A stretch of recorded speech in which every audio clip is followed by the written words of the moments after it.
Sir, সকাল থেকে একটা লোক আপনাকে 3-4 বার খুঁজতে আসছে, এখনো নিচে দাঁড়ায় আছে। কি করব স্যার? কি বলো?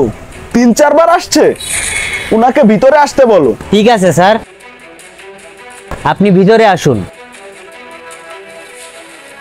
আসসালামু আলাইকুম। ওয়ালাইকুম আসসালাম। কি হয়েছে ভাই, আপনি আমাকে খুঁজতেছেন যে? স্যার, আপনার সাথে একান্তে কিছু কথা ছিল। কোনো সমস্যা নেই, ইনি আমার নিজের লোক, আপনি বসুন। তো ভাই, আপনি এখানে কি মনে করে আসলেন আমার কাছে?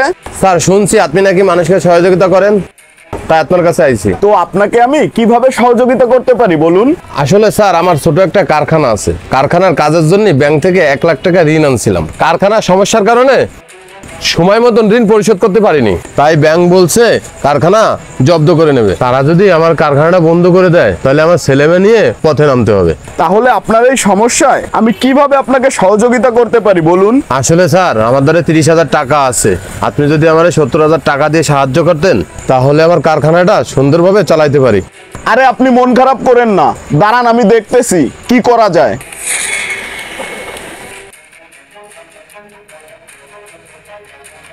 আপনার কাছে কি 400 টাকা হবে? জি স্যার, হবে। এই যে 400 টাকা স্যার।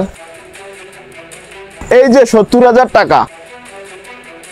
স্যার, আপনাকে একটা কথা বলবো। বলেন। আপনি আমার কাছ থেকে 400 টাকা কেন নিলেন? আমি যখন প্রথম এই শহরে এসেছিলাম, তখন আমি আপনার কারখানাতেই কাজ করতাম। সামান্য একটু ভুলের কারণে আপনি আমাকে একদিন কারখানা থেকে বের করে দিয়েছিলেন, আর আমার 2 দিনের মজুরি 400 টাকা সেটা না দিয়ে। তাই আমি আমার সেই মজুরির টাকাটা আজকে আপনার কাছ থেকে নিলাম।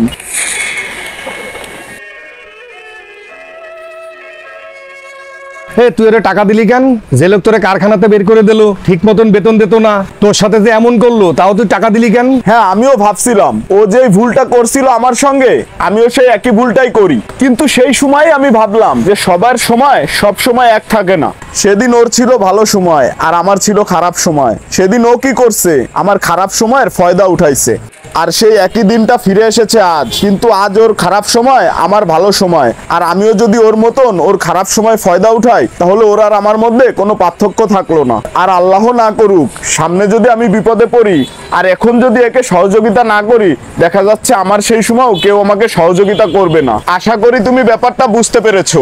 আর এই 400 টাকা আমি এই কারণে নিলাম, যাতে ওর এই কথাটা আজীবন মনে থাকে, যেন ভবিষ্যতে ও এমন কাজ করার আগে একবার চিন্তা করে। তাই নিজের ভালো সময় সব সময় অন্যের বিপদে সহযোগিতা করো, এটাই জীবন।